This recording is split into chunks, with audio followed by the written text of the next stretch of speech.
Feliz sábado a todos, hermanos. Aquí estamos en las horas de nuestro Dios, ¿no? Y Dios desea comunicarse con nosotros.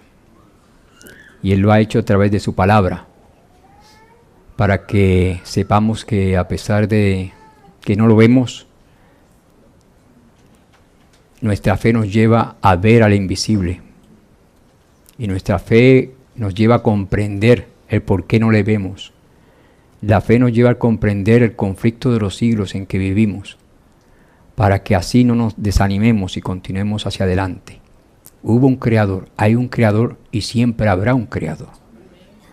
Un creador, que es nuestro Dios. Él nos creó a nosotros. En este versículo dice aquí en justo por la fe vivirá. Interesante, dice aquí, he aquí que aquel cuya alma no es recta se enorgullece, mas el justo por la fe vivirá. Este es un versículo interesante porque muchos han malinterpretado este versículo y muchos creen por la fe se vive. Ahora no pensemos que la justificación por la fe significa el injusto por la fe vivirá. Esto no dice el injusto por la fe vivirá. O el pecador por la fe vivirá. No. Muchos pretenden, ten fe y ya, y serás salvo. Ten fe. Pero la salvación es aún más que tener fe solamente. Y es tener la verdadera fe, te conduce a creer que Dios puede transformar tu vida. Tienes fe en que Dios puede transformar tu vida. No solamente tener fe en que Dios puede proveer un automóvil o proveer algo. También Él puede cambiar tu corazón. Tener fe en que puede cambiar. Tener fe que si eres un ladrón, Dios puede quitar ese hábito de robar y no robar más. Esa es la fe que necesitamos, ¿no?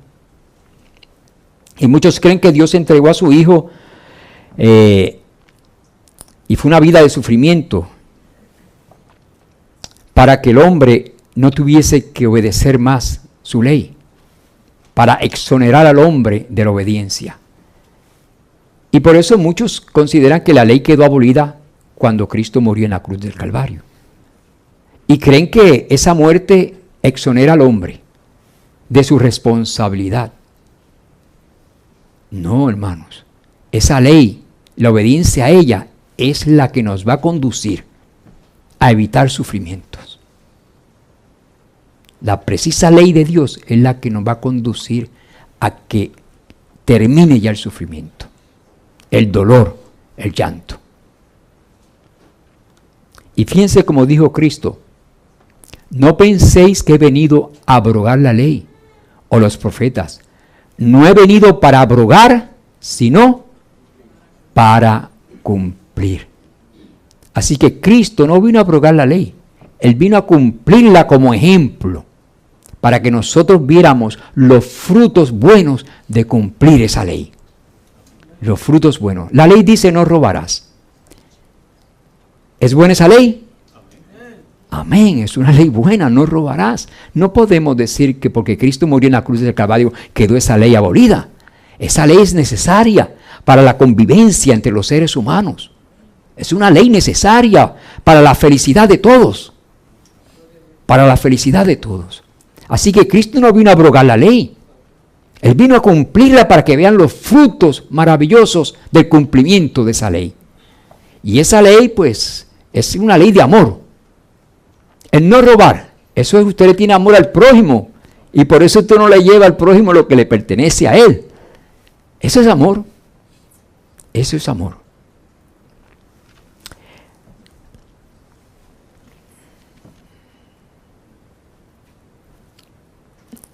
En 1 de Juan 5, versículos 2 y 3, y estamos leyendo la palabra de Dios, que muchas veces se está omitiendo y no se está leyendo. Pues aquí se va a leer muchos versículos de la Biblia que nos dan la luz verdadera de la existencia nuestra. En esto conocemos que amamos a los hijos de Dios. Cuando amamos a Dios y guardamos sus mandamientos. Pues este es el amor a Dios, que guardemos sus mandamientos. Y sus mandamientos no son gravosos. ¿Por qué vamos a abolir la ley si sus mandamientos no son gravosos? Todo lo contrario, son una bendición para la humanidad. No matarás, es una bendición. Es una bendición. La ley dice no matarás. ¿Qué bendición es esa? Y si todo el mundo obedeciese la ley no matarás, no existirían guerras, ni sargentos, ni generales, ni capitanes dedicados a la guerra. No, porque la ley dice no matarás. Y así todo el universo puede vivir en paz, en la obediencia a esa ley. Pues este es el amor a Dios, que guardemos sus mandamientos, y sus mandamientos no son gravosos. Interesante, porque Jesús dice estas palabras: si me amáis, guardad mis mandamientos.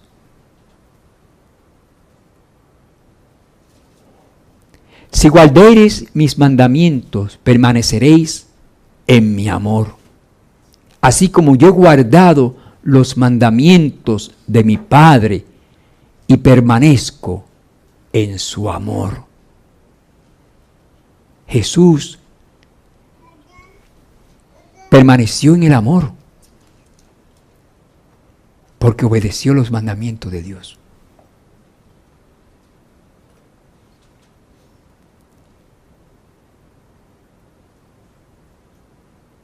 Permaneció en amor. No fue vengativo.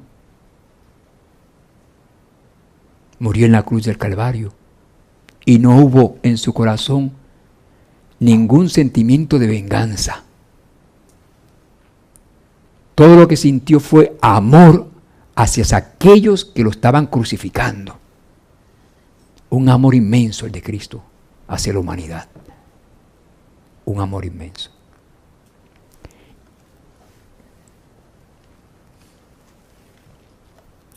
Y por eso la palabra dice en 1 de Juan 2:6, el que dice que permanece en él debe andar como él anduvo. Y ya sabemos cómo él anduvo, obedeciendo ¿qué?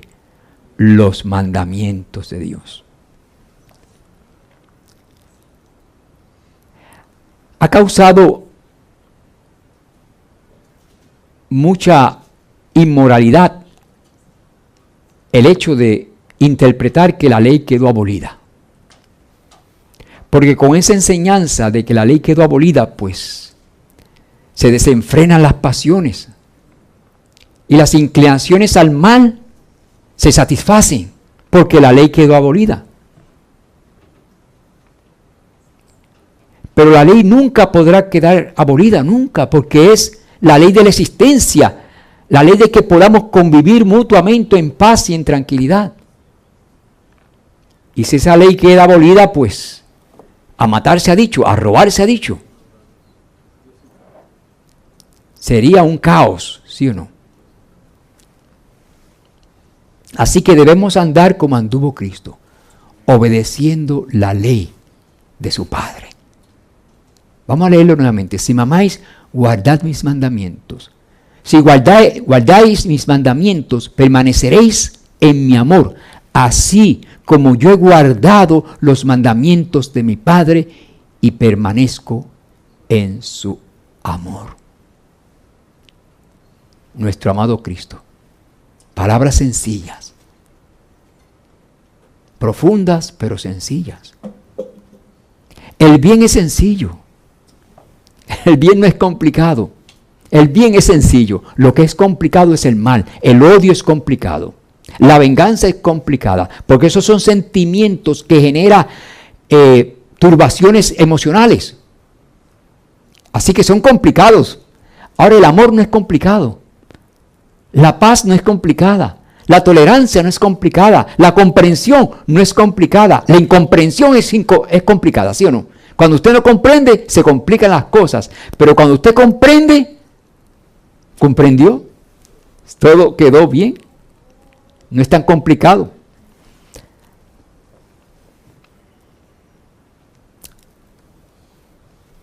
Por eso dice, el que dice que permanece en él debe andar como él anduvo.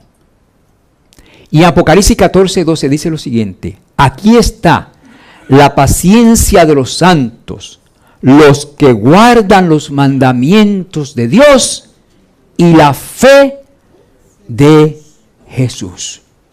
La Biblia constantemente nos exhorta a guardar los mandamientos, porque Dios quiere que el hombre sea regenerado y que su conducta sea buena para él y para su prójimo.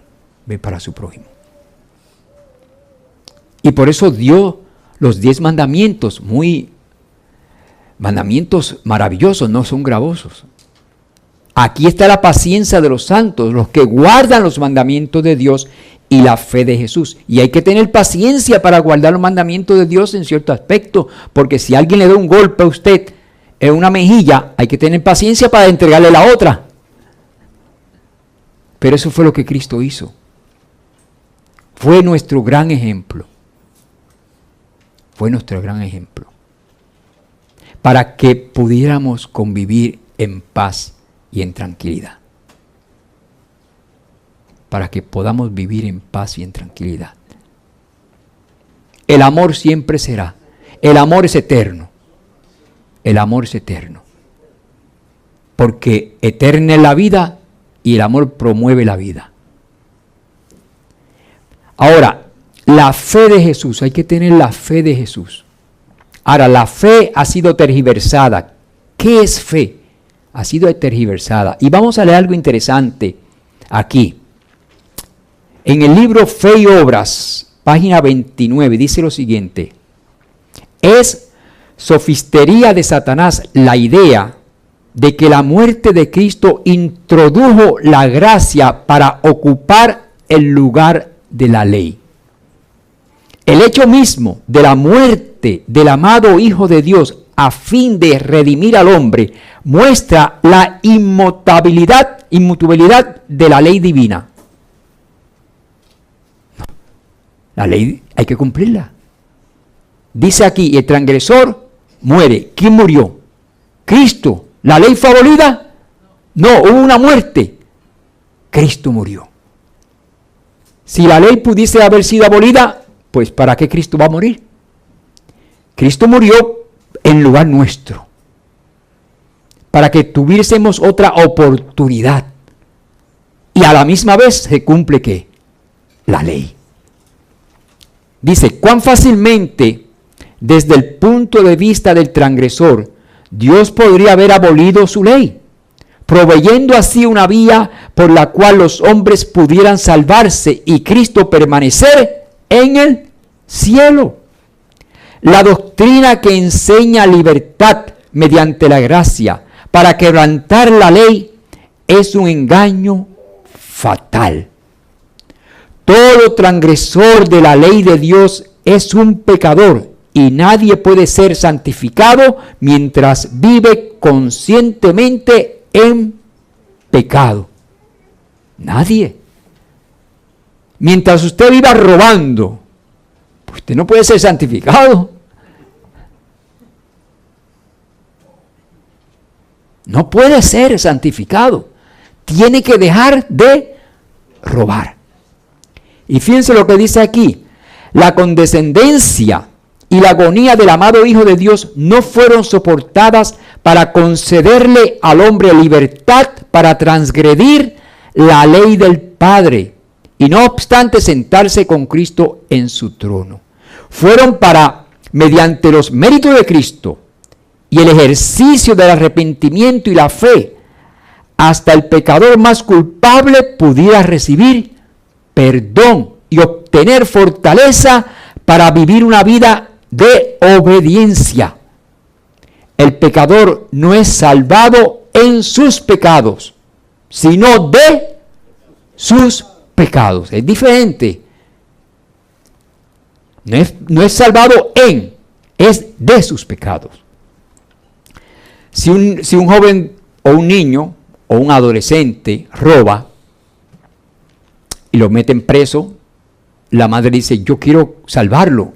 Y considera salvarlo, pues sacarlo de la cárcel, ¿no? Eso es salvarlo, ¿no? Me lo salvé, lo saqué de la cárcel. No, salvarlo es romper el hábito de robar. Eso es salvarlo.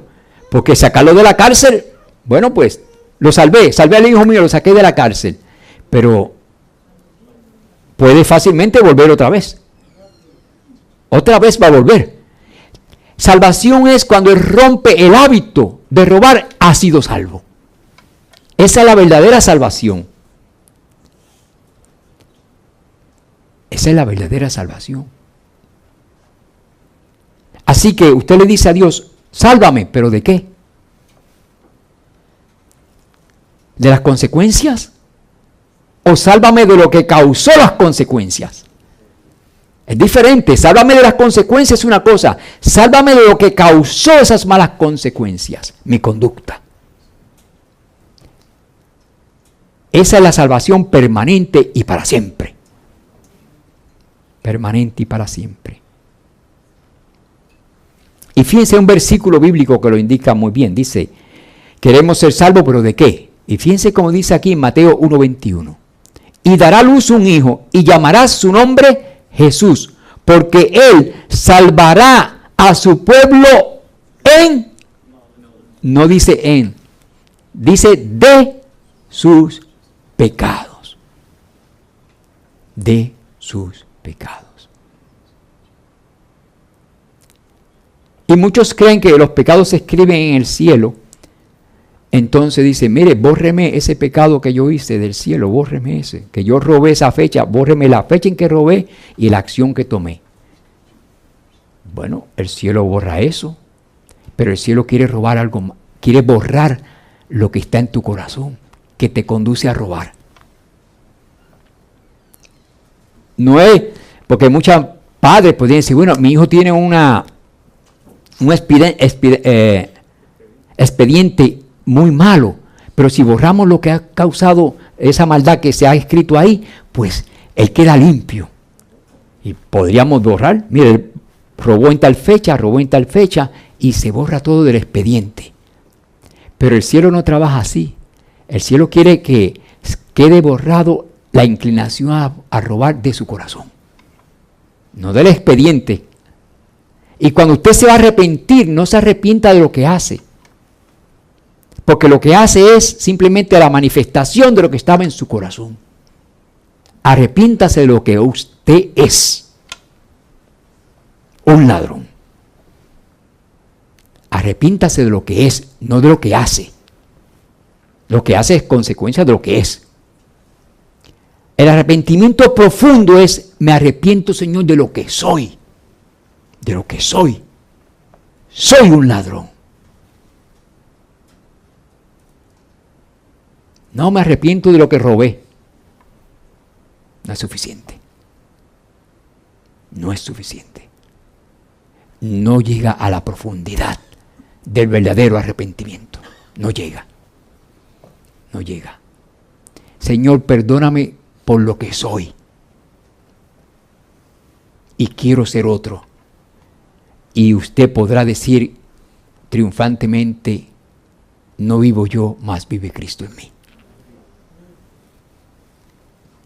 Y cuando Cristo vive en usted, comienza la transformación a la semejanza de Dios. A la semejanza de Dios. Así que queremos muchas veces ser salvos de la condenación. Pero debemos tratar de ser salvos de la inclinación hacia el mal. Queremos ser salvos de los hábitos que podrían llevarnos a la cárcel. Así que salvación no es prolongación de vida. Salvación es transformación del carácter.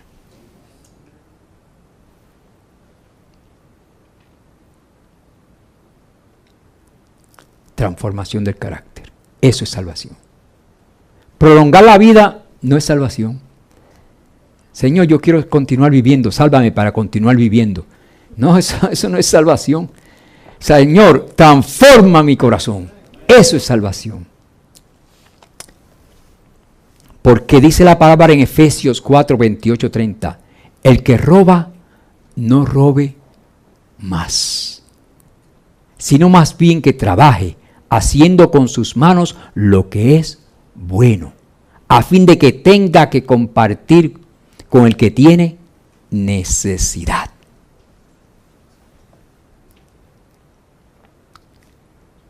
Eso es salvación.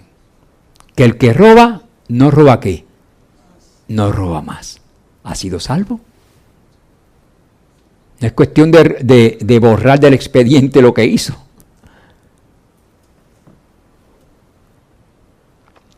Por eso yo digo, no hay salvación sin perdón. Es cierto, no hay salvación sin perdón. Pero puede haber perdón sin ¿qué? Sin salvación.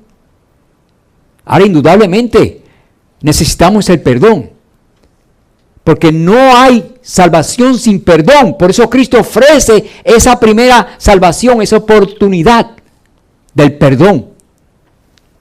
Por ejemplo, si una persona va a ser ejecutada el día siguiente a muerte, la silla eléctrica, ejecutado a muerte, y usted quiere regenerarlo, y usted quiere trabajar con él a ver si él cambia su corazón, pues tendría que decir, no ejecuten la muerte, porque usted no puede generar un muerto. Usted tiene que decir a la corte, por favor, no ejecuten la muerte, permitan que viva y yo voy a trabajar en su corazón a ver si cambia. Se ofreció un perdón, ¿sí o no? Se ofreció un perdón, no le causaron la muerte, no lo llevaron a la silla eléctrica, quedó libre de eso. Ahora va a comenzar ¿qué? Un tratamiento psicológico, mental, para ver si el hombre cambia. Si el hombre cambia, ahí está la verdadera ¿qué? Salvación. Hubo un perdón para poder trabajar con él, porque hay que trabajar con un vivo, no con un muerto. Hubo un perdón, se ofreció un perdón. Ahora, muchas veces se ofrece el perdón, pero el hombre no desea la rehabilitación. Así que no hay salvación sin perdón, ¿entendemos eso? Pero puede haber perdón sin salvación. Y eso se encuentra aquí en la palabra de Dios. Ese principio está establecido aquí, en Lucas 13, 6 y 9. Dijo también esta parábola, esto fue Cristo. Tenía un hombre una higuera plantada en su viña y vino a buscar fruto en ella y no la halló. Y dijo al viñador, he aquí hace 3 años que vengo a buscar fruto en esta higuera y no la hallo. Córtala. ¿Para qué inutiliza también la tierra? Él entonces respondiendo le dijo, Señor, déjala todavía este año. ¿Le ofreció un perdón, sí o no? ¿Le ofreció perdón? Sí, le ofreció perdón. No lo corte. Déjala este año hasta que yo que cabe alrededor de ella y la abone, que comience ¿qué? A trabajar para rehabilitarlo, como un trabajador social, ¿no? No me ejecuten a este hombre a muerte, voy a trabajar con él. Se le ofrece el perdón para poder trabajar. Si diera fruto, bien, qué bueno, logró la salvación. Si no, la cortarás después. Así que aquí hubo perdón, pero como dije anteriormente, no hay salvación sin perdón, pero puede haber perdón sin por los frutos. Hubo perdón, pero no hubo ¿qué? Salvación. ¿Por qué no hubo salvación? Porque él abonó el terreno, pero no hubo frutos. No hubo frutos. E hizo todo lo posible, pero no hubo frutos. Entonces ya así, el perdón no le causó salvación.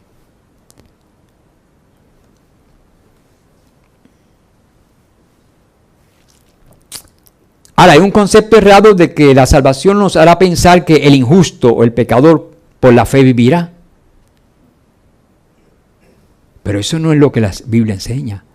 Pero hay muchos conceptos teológicos de que creen el injusto por la fe vivirá. Es cuestión de tener fe. Y por eso han abolido la ley de Dios. Por la fe. La fe y nada más que fe. aboliendo los mandamientos de Dios. Pero la Biblia dice, el justo por la fe vivirá. No dice el injusto, dice el justo por la fe vivirá. Ahora, ejemplos bíblicos de hombres llamados justos. Vamos a ver qué la Biblia presenta. Hombres llamados ¿qué? Justos. Estas son las generaciones de Noé. Noé, varón, ¿qué? Justo. Era perfecto en sus generaciones. Con Dios caminó Noé. Y engendró Noé 3 hijos, Sem, Cam y Jafet. Y se corrompió la tierra delante de Dios. Y estaba la tierra llena de violencia.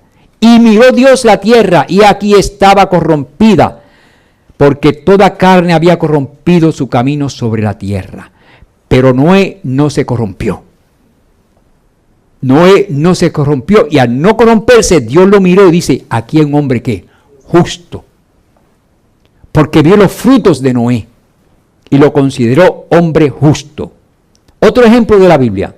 Bueno, aquí mismo Noé. Dice aquí, continuamos leyendo en Génesis 7, 17. Dijo Jehová a Noé, entra tú y tu casa en el arca, porque a ti he visto que justo delante de mí en esta generación. A ti he visto justo. ¿Sería bonito que Dios pudiera decir eso de nosotros? ¿Ah? A ti he visto justo. Pues entonces tenemos que entregarle el corazón a Dios para que haga la transformación y que nos transforme en seres justos. Seres justos. Que cuando usted se encuentre algo que no es de usted, usted lo devuelve. Y no se quede con eso. No le pertenece. Y hay que enseñarle a los niños a ser ¿qué? Justos. Hoy día la justicia apenas se ve. Pero Dios desea que seamos justos. Otro más. Dice aquí con respecto a Noé. Dijo Jehová a Noé, entra tú y tu casa, he visto justo. Ok, muy bien. Ahora otro aquí es Job. Job, otro más. Y Jehová dijo a Satanás, ¿no has considerado a mi siervo Job, que no hay otro como él en la tierra, varón perfecto y recto, temeroso de Dios y apartado del mal? Fíjense. Otro más. El justo por la fe vivirá. El justo por la fe vivirá. Otro más aquí. En Lucas 1, 5, 6. Hubo en los días de Herodes, rey de Judea, un sacerdote llamado Zacarías, de la clase de Abías. Y su mujer era de las hijas de Aarón, y se llamaba Elizabeth. Ambos eran ¿qué? Justos delante de Dios, y andaban irreprensibles en todos los mandamientos y ordenanzas del Señor.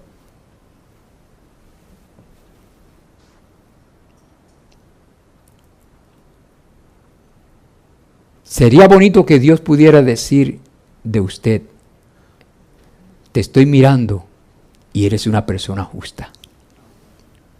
Te estoy mirando y eres una persona justa, amable, comprensible, perdonador. Y Dios se enorgullece de sus hijos. Y cuando usted es así, Dios se siente contentísimo con usted. Dios comienza a decir, me siento contento. Pero Dios se preocupa cuando uno tiene tendencia o a matar, o a odiar, o a robar. Dios se preocupa. Dios se preocupa. Y Él envía ángeles para cambiar ese rumbo hacia el mal y que se dirija hacia el bien.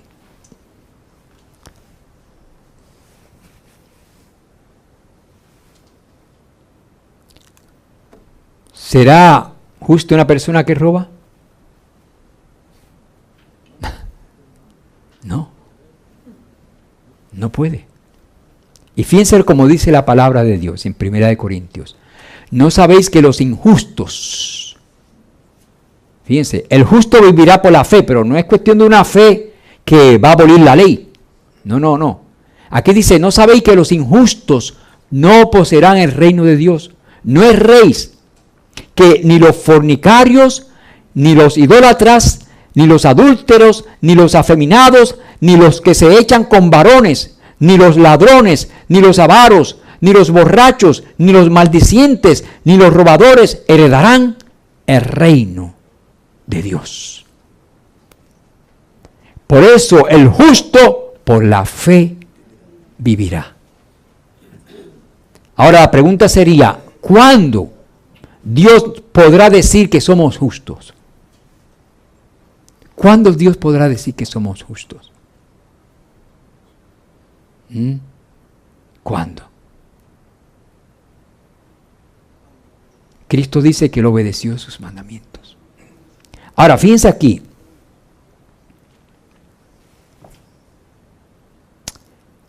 Cuando nosotros veamos que robar realmente es malo, cuando veamos que tomar ventaja de los débiles es malo,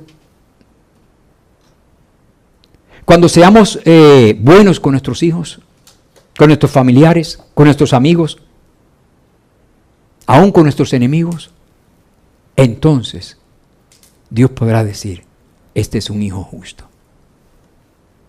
Vamos a leer algo aquí interesante en el libro de Educación, página 232. Dios nos manda que manifestemos hacia otros la compasión que Él manifiesta hacia nosotros. Contemplen el impulsivo, el engreído y el vengativo al ser humilde y manso llevado como cordero al matadero, mudo como la oveja ante los que la esquilan.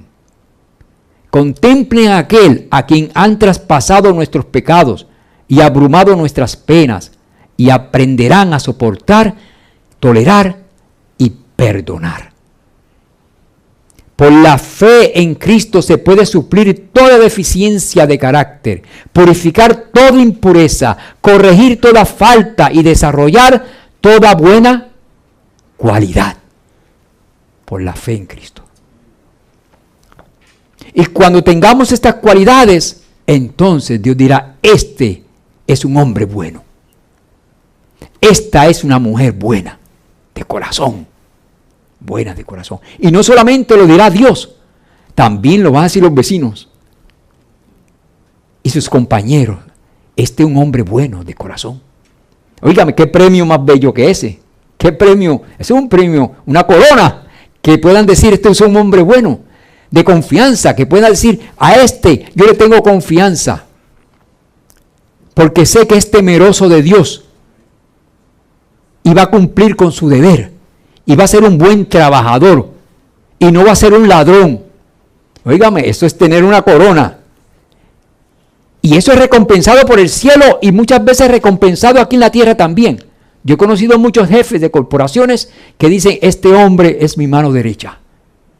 Es honesto, trabajador. Óigame, ya tiene el premio. No solamente Dios lo ve, hasta los hombres lo ven. Eso pasó con José, ¿sí o no? Faraón lo vio y dice, este es un hombre tremendo. Confianza completa en él. Ahora, malo es cuando uno va a un trabajo y uno no tiene ese carácter de Cristo y la gente dice, con este hay que tener mucho cuidado. Las herramientas, guárdenlas, que si está cerquita de este, se desaparecen. Guarden las herramientas que, mira, llegó Luis o Antonio o lo que sea, este sí que, este tiene esa cuestión que se desaparecen las cosas. Pero cuando es bueno, dice, no, en confianza, dejen las herramientas, que quien viene aquí es Antonio. Él es un hombre bueno. Óigame, eso es un premio, ¿sí o no? Y no solamente estás siendo premiado por los hombres, sino por quién. Por Dios, porque tú estás haciendo un testimonio de lo que Dios ha hecho en tu corazón. Así que tenemos fe en que Cristo puede cambiar nuestras vidas y que seamos seres de buenos corazones. Muchos queremos tener fe en pedir tal vez un automóvil, en pedir cosas, pero No tenemos fe en que Dios, voy a pedir que cambie mi corazón, voy a pedir que sea más paciente, que sea más amable, más comprensible. Eso es lo que hay que pedir. Pero muy pocas veces nos olvidamos de pedir esas cosas. Y pedimos cosas, ¿no?, que son necesarias. Está bien, Dios nos las va a dar. Pero muy pocas veces se nos llega a la mente, ay Dios mío, yo quiero pedir que mi corazón sea transformado, que sea una persona buena, honesta y amable y comprensiva. Se nos olvida pedir esas cosas del carácter. Pidámosle a Dios que nos ayude a transformar nuestro carácter. Ayudarnos eso. Y sea un versículo interesante en Deuteronomio 6:25. Y tendremos justicia cuando cuidemos de poner por obras estos mandamientos. Estos mandamientos. Versículo interesante, ¿no? Y tendremos justicia cuando cuidemos de poner por obras estos mandamientos. Por eso Cristo tuvo justicia. Una justicia increíble. Una justicia que aparentemente, como uno puede pensar, bueno, no fue tan justo porque lo crucificaron y viene a decir, Padre, perdónalos porque no saben lo que hacen. Eso no es justicia. Porque según nosotros, justicia es venganza. ¿Sí o no? Venganza es justicia. Crucificaron a Cristo, pues mire, Cristo, para ser justo, Él tiene que vengarse. Pero ahí justicia fue diferente. Justicia fue perdonar. Es justicia. Aparentemente, como que perdonar no es justicia, pero es justicia. Es justo perdonar. Porque perdonar ofrece oportunidad. Y es justo ofrecer oportunidad. ¿Sí o no? Es justo. Y yo estoy contento que Dios nos ofreció oportunidad. Así que Él es justo. Y en Cristo Jesús le ofreció oportunidad aún a aquellos que lo crucificaron. Aún aquellos que lo crucificaron, Dios fue justo. Le ofreció ¿qué? Oportunidad. Eso es la justicia. Muchas veces pensamos que justicia es... Justicia va más allá. Justicia va más allá. Justicia es amor. Y amor es justicia.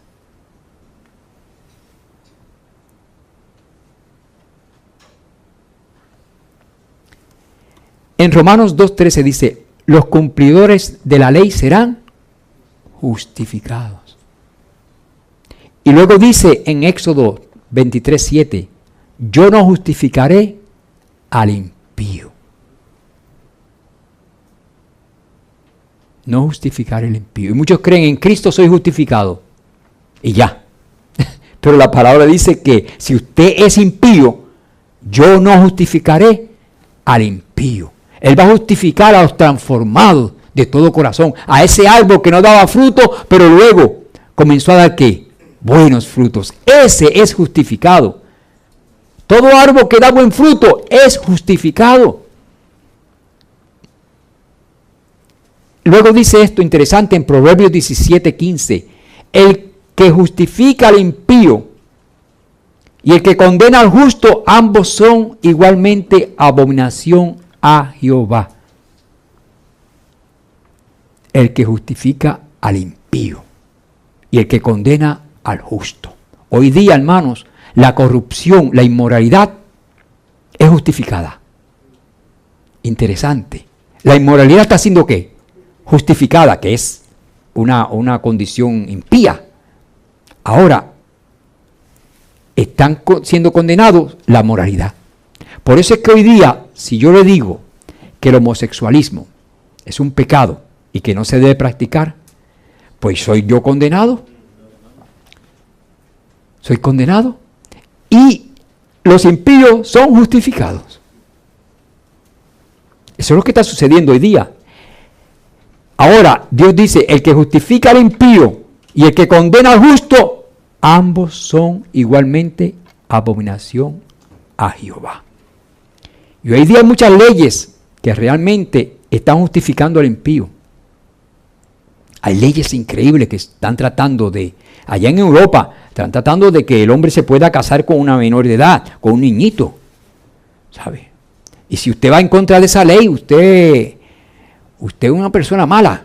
Y si usted va en contra de la ley de que el hombre se case con el hombre, usted es una persona mala. Tiene que dejar que se casen esos dos hombres.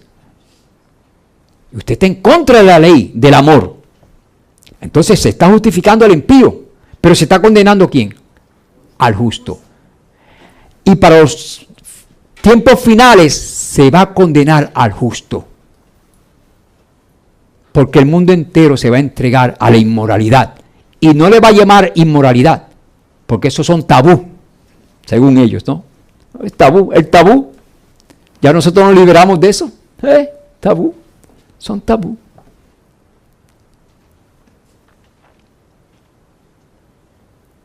Dice aquí, en Malaquías 13 y 18, vuestras palabras contra mí han sido violentas, dice Jehová, y dijiste, ¿qué hemos hablado contra ti? Este es el pueblo de Dios que se corrompió, y Dios le dice, oígame, usted está hablando contra mí, y ellos le dicen, pero Dios, ¿qué hemos hablado en contra de ti? No hemos hablado nada en contra de ti. Habéis dicho, por demás es servir a Dios. ¿Qué aprovecha que guardemos su ley y que andemos afligidos en presencia de Jehová de los ejércitos? ¿Qué aprovecha eso? ¿Qué aprovecha eso? Y hoy día los homosexuales dicen lo mismo. ¿Qué aprovecha que estemos guardando tanta ley, que si esto, que si lo otro? ¿Qué aprovecha?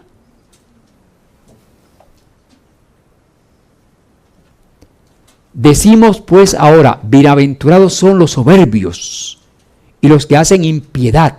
No solo son prosperados, sino que tentaron a Dios y escaparon. Fíjense lo que es el malicioso. Dice, no, sí, esto a mí me va bien. A mí me va bien. Y todas estas gentes que salen del closet, estos artistas famosos, le va bien. Le va bien, ¿y para qué tanta aflicción? Y ellos hacen su propia religión. Y los brujos lo apoyan. Y la brujería crece. Y la brujería promueve inmoralidad, como si no fuera nada malo. Y los niños se afectan. Un niño crecido entre dos hombres, oígame, está en contra de la naturaleza. Ese niño va a quedar trastornado emocionalmente, psicológicamente, va a quedar destrozado. Ahora, ¿no hay protección para los niños? ¿No hay protección para los niños? No hay protección para los niños. Porque se justifica al impío y se condena al justo. No hay protección para los niños hoy día. Decimos pues, ahora, bienaventurados son los soberbios. Entonces los que temían a Jehová hablaron cada uno a su compañero, y Jehová escuchó y oyó.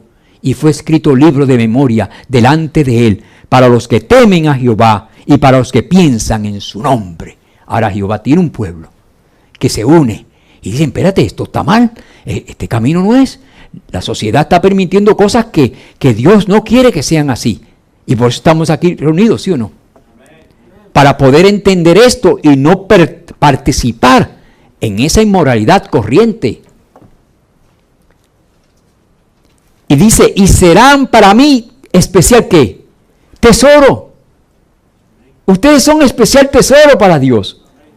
Ha dicho Jehová de los ejércitos, en el día en que yo actúe, y los perdonaré como el hombre que perdona a su hijo y le sirve. Entonces os volveréis y discerniréis la diferencia entre el justo y el malo. Aquí estamos presentando la diferencia, ¿sí o no?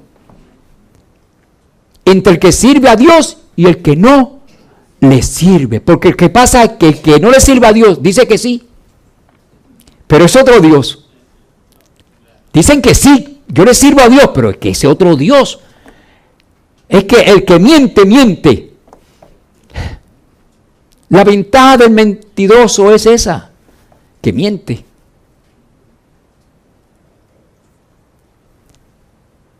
Ahora, ¿quién en la Biblia quería ser justificado sin tener que obedecer? Sin tener que obedecer quería ser justificado. ¿Quién? Caín.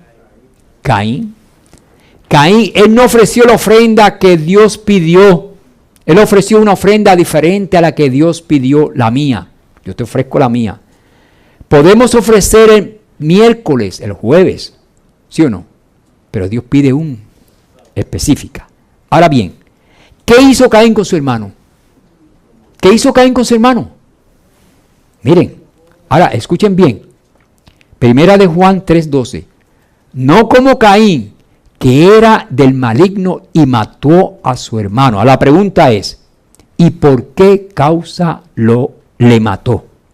Porque sus obras eran malas y las de su hermano justas. ¿Por qué ustedes creen que va a haber persecución al pueblo de Dios? Porque las obras de ellos son malas y las del pueblo de Dios van a ser ¿qué?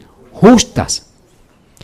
Y los malos dicen, no queremos estos justos, nos hacen ver mal y nosotros no somos malos. Ellos son los malos, que nos hacen pensar que nosotros somos los malos. Así dicen los homosexuales. Los homosexuales dicen, nosotros no somos los malos, malos son ustedes que nos acusan. Acusadores. A lo malo le llaman ¿qué? Bueno, y a lo bueno, malo. Aquí está el problema. Ahora, la Biblia es clara. Ahora, indudablemente, ante los ojos de Dios, Abel era un hombre justo y bueno. Ahora, fíjense lo que dice la Biblia, 1 Corintios 6, 9 y 10. ¿No sabéis que los injustos no heredarán el reino de Dios? No erréis, ni los fornicarios, ni los idólatras, ni los adúlteros, ni los afeminados, ni los que se echan con varones. Más claro no canta un gallo, como dicen en mi pueblo. Ni los ladrones, ni los avaros, ni los borrachos, ni los maldicientes, ni los estafadores heredarán el reino de Dios.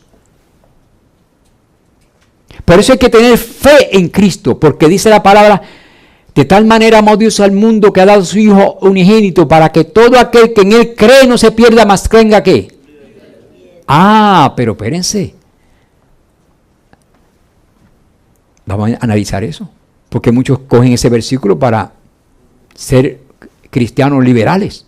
Hay que creer en... No, sí, todo aquel que crea en Cristo será salvo. ¿Usted sabe por qué? Porque Cristo dice que el adúltero o el que se echa con varones no irá al reino de los cielos. Pues si usted le cree eso, Cristo, pues yo voy a dejar de estar uniéndome con varones. Porque te creo. Hay que creer la información que Él da. Porque tener fe tiene que recibir una información. Usted no puede ejercer fe sin una información. Para usted ejercer fe, tiene que recibir una información. Por eso dice que la fe viene ¿por qué? Por eso, si yo le digo a usted, tenga fe en mí, y me quedo callado, tenga fe en mí. O es una fe, un amuleto. Para usted ejercer fe, tiene que ser, por ejemplo, que yo diga, mañana yo le voy a entregar $20. Pues usted puede ejercer fe, o lo cree o no lo cree, porque le estoy dando una información. Y Cristo nos da información, que el borracho no va al cielo. Pero todo aquel que cree en Cristo será ¿qué? Pues el borracho dice, creo en Cristo y creo que Cristo dijo que no van. Pues tengo que dejar de beber. ¿Creyó en Cristo? Creyó que los borrachos no van. ¿Lo creyó o no lo creyó? ¿Y qué pasó con él? ¿Dejó de qué? De beber. Pues de tal manera amó Dios al mundo que ha dado su Hijo unigénito para que todo aquel que en él cree no se pierda, mas tenga vida eterna. ¿Entendemos este versículo ahora?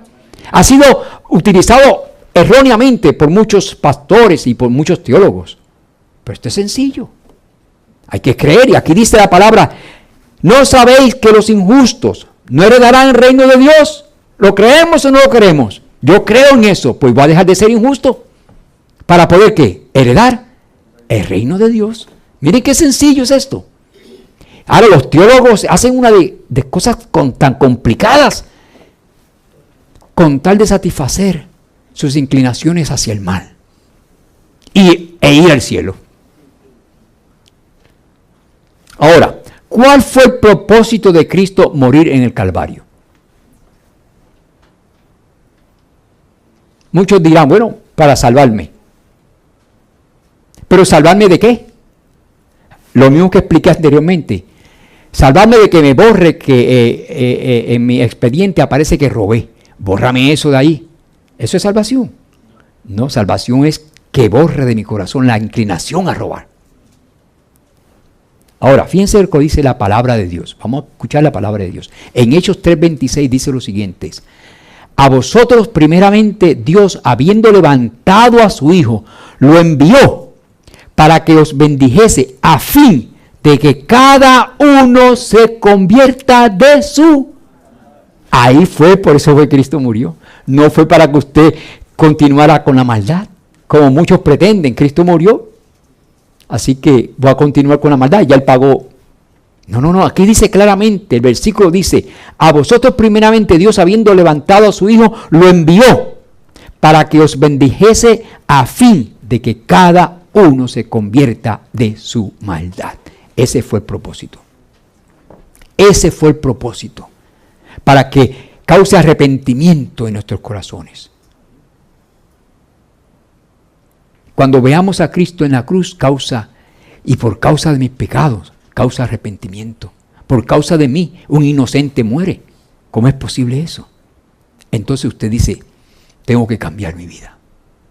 Para eso vino, para transformar corazones. Y fíjense lo que dice este versículo ahora. Si confesamos, escuchen bien, 1 Juan 1:9, si confesamos nuestros pecados, Él es fiel y justo para perdonar nuestros pecados y limpiarnos de toda maldad. No solamente perdón, como dice en la parábola, perdonó el árbol, pero era para abonarlo, para que dé buenos frutos. Perdón no es salvación. Perdón es una oportunidad para ser salvo. Perdón ofrece la oportunidad para ser salvo. Como lo ilustré con el hombre que lo van a ejecutar. Hay que perdonarlo para poder trabajar con él. Y eso es lo que ofrece Cristo, una oportunidad. Extiende tu vida para que venga el Espíritu Santo, que yo lo considero como un trabajador social, que trabaje en ti. Porque muchos en la cárcel, usted dice, ¿cuántos quieren ser libres de la cárcel? Muchos. ¿Cuántos quieren dejar de beber la cervecita? Ya es otra cosa. Usted ve a la cárcel y dice, la libertad, yo quiero la libertad. No, que el problema es que ellos no aceptan el perdón. Muchos teólogos dicen, lo malo es que la sociedad lo que hay que presentar, que Cristo ofrece un perdón y ellos no lo quieren. Que al cielo es gratuito el perdón y no lo quieren. No, el perdón lo quiere todo el mundo. Eso es equivocado. Vaya a la cárcel y ofrezca perdón para que todo el mundo diga, yo, me perdona a mí. Ahora, ¿cuántos van a rehabilitarse? Ahí está el problema. Usted perdona a ese en la cárcel, lo pone libre y dice, ahora tiene que venir semanalmente aquí a tener una consulta con el trabajador social para que deje de beber. No. Yo estoy libre, pero no me venga a quitarme mi cervecita. Entonces ya no quieren que la regeneración, no la quieren. Quieren el perdón, pero no la regeneración. No la rehabilitación. No, hermanos, no pidamos perdón. Pidamos la rehabilitación, es mejor, ¿sí o no? Porque si usted es rehabilitado, no tiene que pedir perdón. Porque ya usted está rehabilitado. Si usted no roba, ¿por qué tiene que pedir perdón? ¿De qué? Si nunca ha robado.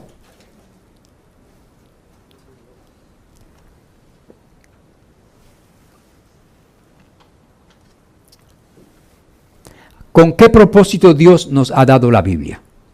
¿Con qué propósito Dios nos ha dado la Biblia? ¿Usted sabe el propósito? Vamos a ver el versículo. ¿Con qué propósito? Y Moisés respondió al pueblo, no temáis, porque para probaros vino Dios, y para que su temor esté delante de vosotros. ¿Para qué? ¿Para qué? Para que no pequéis. Lo mismo que dice el otro versículo. Lo mismo, la Biblia está hecha para que el hombre deje de pecar.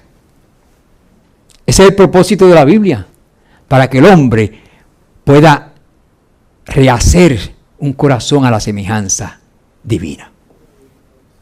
Y por eso, el justo por la fe vivirá. El justo por la fe vivirá. ¿Y qué es la fe? Es pues la fe, la certeza de lo que se espera, la convicción de lo que no se ve. Eso en hebreo.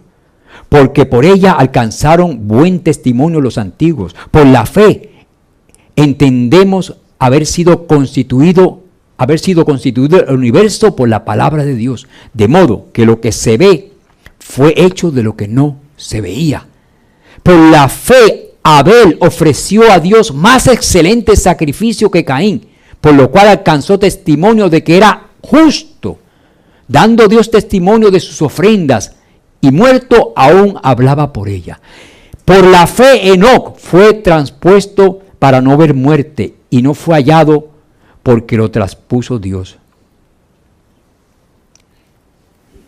Pero sin fe es imposible agradar a Dios.